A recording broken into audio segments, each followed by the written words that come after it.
இந்த வீடியோவில் நம்ம பயிற்சி 3.5ல் இருக்கிற சம்ஸ் பார்க்க போகிறோம். ஃபஸ்ட்டு இது பாருங்கள், பின்வருவனவற்றை காரணிப்படுத்துக்கன்னு சொல்லியிருக்காங்க. அதில் இது 2a² + 4a²b + 8a²c. இப்போ இது 3 இதுலேயும் எதை பொதுவாக வெளியில் எடுக்கலாம்னா நம்ம 2a² எடுக்கலாம். இப்போ 2a² பொதுவாக வெளியில் எடுத்தோம்னா ஃபஸ்ட்டு இதில் 1ன்னு வரும். ஏன்னா 2a² by 2a² போடுமா, இதுவும் கேன்சல் ஆகி நமக்கு 1ன்னு கிடைக்கும்.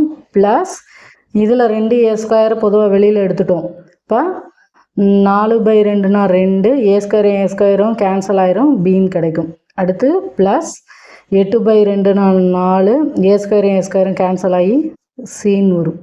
அப்போ நமக்கு வர்ற மதிப்பு 2a² × 1 + 2b + 4cன்னு வரும். அடுத்து ரெண்டாவது பாருங்கள், AB - AC - MB + MC. இப்போ AB - AC எடுத்தோம்னா இதில் பொதுவாக இருக்கிறது A, அதை வெளியில் எடுத்தோம்னா மீதம் இருக்கிறது B - C. அடுத்து -M பொதுவாக வெளியில் எடுத்தோம்னா ஃபஸ்ட்டு இதில், அதாவது 3ஆவதுலேயும் 4ஆவதுலேயும் கணக்கு பண்ணும்போது B மீதம் இருக்கும். அடுத்து -M நம்ம வெளியில் எடுத்திருக்கோம். இப்போ -M-ஐயும் +C-யும் பெருக்குனா நமக்கு -MC வரும். ஆனால் இங்கே ப்ளஸ் சிம்பிள் வரணும். அப்போ நம்ம -C-ன்னு போடணும். இது ஏன் அப்படின்னா நம்ம -M வெளியில் எடுத்துட்டோம். இப்போ -M வெளியில் எடுத்ததுனால இன்ட்டு சின்னு போட்டோம் அப்படின்னா -MC வரும். ஆனால் நமக்கு வேண்டியது +MC. இப்போ -C-ஆல் பெருக்கணும். அதனால தான் ப்ராக்கெட்டுக்குள்ளே B - C-ன்னு எழுதியிருக்கோம். இப்போ பாருங்கள், -M-ஐயும் -C-யும் பெருக்குனா நமக்கு +MC கிடைக்கும். அடுத்து இதுலேயும் B - C இருக்குது, இதுலேயும் B - C இருக்குது. அதை பொதுவாக வெளியில் எடுத்தோம்னா B - C, மீதம் இருக்கிறது A - M. அடுத்து ரெண்டாவது பின்வருவனவற்றை காரணிப்படுத்துகன்னு சொல்லியிருக்காங்க. ஃபஸ்ட்டு இது x² + 4x + 4. இது என்ன ஃபார்மேட்டில் இருக்குதுன்னு நமக்கு தெரியும். a² + 2ab + b². a²ங்கிற இடத்துல x இருக்குது, x². அப்போ ஏங்கிற இடத்துல x, b²ங்கிற இடத்துல 4 இருக்குது. அப்போ bக்கு 2ன்னு வரும். இப்போ நமக்கு நடுவில் உள்ளது சரியான்னு பார்க்கணும். 2ab 2 × ஏங்கிற இடத்துல x × bங்கிற இடத்துல 2, 2 4 x. இப்போது நமக்கு a + b ஹோல்² ஃபார்மேட்டில் இதை எழுதணும். ஏங்கிற இடத்துல என்ன இருக்குது, x ப்ளஸ் bங்கிற இடத்துல 2, x + 2 ஹோல்². அடுத்த சம் பாருங்கள், 3a² - 24ab + 48b² இருக்குது.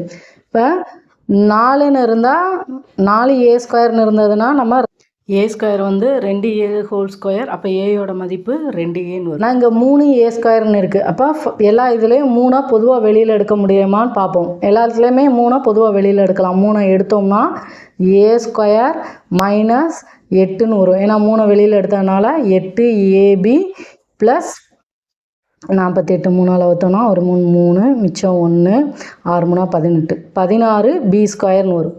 இப்போ இங்கே நடுவில் -8abன்னு இருக்குது, அதாவது -2abன்னு இருந்ததுன்னா ஃபஸ்ட்டு இதில் a² இருக்குது. ஏயோட மதிப்பு a தான். b²ங்கிற இடத்துல நமக்கு 16b² இருக்குது. அப்போ bயோட மதிப்பு √16b² போடுவோமா, வெளியில் எடுத்தோம்னா நமக்கு 4bன்னு கிடைக்கும். அப்போது நமக்கு bயோட மதிப்பு 4b. இப்போ நடுவில் -2ab வருதான்னு பார்த்துருவோம். -2 × ஏங்கிற இடத்துல a × bங்கிற இடத்துல 4b. இப்போ -2ஐயும் 4ஐயும் பெருக்குனா -8, அடுத்து மீதம் இருக்கிறது ab. இப்போ -8ab வந்துருச்சு. இப்போது இதை a - b ஹோல்² போடலாம். ஏங்கிற இடத்துல என்ன இருக்குது, நமக்கு a தான், மைனஸ் bங்கிற இடத்துல 4b ஹோல்². அப்போ இதை காரணிப்படுத்தினா மதிப்பு 3 × a - 4b ஹோல்² வருது. அடுத்து மூணாவது பாருங்கள், x-5 - 16x. இப்போ இதில் எக்ஸை பொதுவாக வெளியில் எடுக்கலாமா, எக்ஸை பொதுவாக வெளியில் எடுத்தோம்னா x-4 - 16ன்னு கிடைக்கும். இப்போ இந்த எக்ஸின் அடுக்கு 4 மைனஸ் 16 எப்படி எழுதலாம்? எக்ஸ் இன்ட்டு ஏற்கனவே இருக்கிற எக்ஸை போட்டுருவோம். எக்ஸ் ஸ்கொயர் பவரில் 2 மைனஸ் 4 ஸ்கொயர்னு போடலாமா? இது என்ன ஃபார்மேட்டில் இருக்குது? ஏ ஸ்கொயர் மைனஸ் பி ஸ்கொயருங்கிற ஃபார்மேட்டில் இருக்குது. அதாவது இதை வந்து எப்படி எழுதுவோம்? A plus b into A minus B. இங்கே ஏங்கிற இடத்துல எக்ஸ் ஸ்கொயர்னு இருக்குது, பிங்கிற இடத்துல 4 இருக்குது. இப்போ ஃபார்முலா படி போட்டோம்னா எக்ஸ் இன்ட்டு ஏ ப்ளஸ் பிங்கிற இடத்துல எக்ஸ் ஸ்கொயர் ப்ளஸ் 4 ஏ மைனஸ் பினா எக்ஸ் ஸ்கொயர் மைனஸ் 4. அடுத்து இதை பாருங்கள், எக்ஸ் ஸ்கொயர் மைனஸ் 2 ஸ்கொயர்னு எழுதலாமா? இது திரும்பவும் ஏ ஸ்கொயர் மைனஸ் பி ஸ்கொயருங்கிற ஃபார்மேட்டில் இருக்குது. அப்போ ஏ ப்ளஸ் பி இன்ட்டு ஏ மைனஸ் பின்னு எழுதலாம். இங்கே ஏங்கிற இடத்துல எக்ஸ் இருக்குது, பிங்கிற இடத்துல 2 இருக்குது. இப்போ அடுத்த step X into x square plus 4 அப்படி எழுதிடுவோம். அடுத்து இந்த எக்ஸ் ஸ்கொயர் மைனஸ் 2 ஸ்கொயரை x plus 2 into x minus 2ன்னு எழுதுவோம். இப்போது இதை காரணிப்படுத்தினா மதிப்பு x into x square plus 4 into x plus 2 into x minus 2ன்னு கிடைக்கும். அடுத்து 4வது சம் பாருங்கள். M square plus 1/m square minus 23ன்னு இருக்குது. இப்போது நம்ம ஏற்கனவே ஒரு ஃபார்முலாவுக்கு தெரியும், a plus b whole square equal to a square plus 2ab plus b square. இப்போது இங்கே உள்ளது a square plus b square, a square plus b square. இந்த plus 2ab இங்கிட்டு வரும்போது நமக்கு minus 2ab மாறும். a plus b whole square minus 2ab.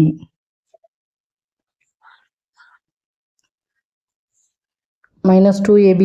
இப்போது இங்கே ஏங்கிற இடத்துல நமக்கு என்ன இருக்குது? எம் இருக்குது. பிங்கிற இடத்துல 1/m இருக்குது. இப்போ ஃபார்முலாவில் போட்டோம்னா எம் இந்த எம் ஸ்கொயர் ப்ளஸ் 1/m ஸ்கொயருக்கு பதிலாக m plus 1/m whole square minus 2 into m into 1/m. இதுவும் கேன்சல் ஆயிரும், மைனஸ் 23.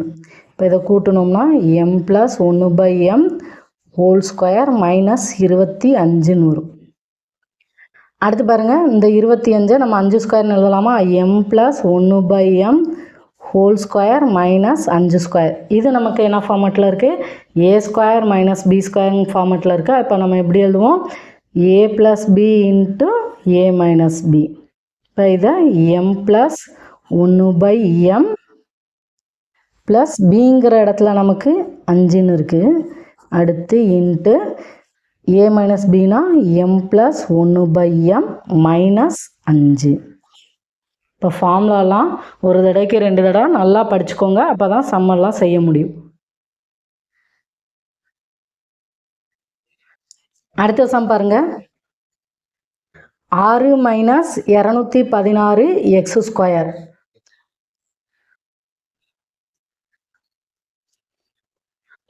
இதில் நம்ம 6 பொதுவாக வெளியில் எடுத்துடலாம். 6 பொதுவாக வெளியில் எடுத்தோம்னா 1 மைனஸ் 36 எக்ஸ் ஸ்கொயர்னு வருமா? இப்போ பாருங்கள், இந்த 36 எக்ஸ் ஸ்கொயரை 6x ஹோல் ஸ்கொயர்னு எழுதலாமா? 6 into 1 minus 6x whole square. இது என்ன ஃபார்மேட்டில் இருக்குது? ஒன்றுக்கு மேலே ஒன்றும் இல்லாட்டி ஸ்கொயர் போட்டாலும் அதே மதிப்பு தான். அதாவது ஏ ஸ்கொயர் மைனஸ் பி ஸ்கொயர்.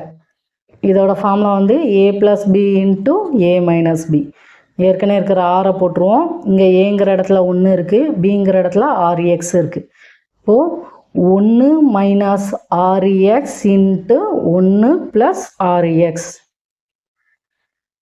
இப்போ நமக்கு கிடைக்கிற மதிப்பு வந்து 6 into 1 minus 6x into 1 plus 6x. அடுத்த சம் பாருங்கள். A square plus 1/a square minus 18.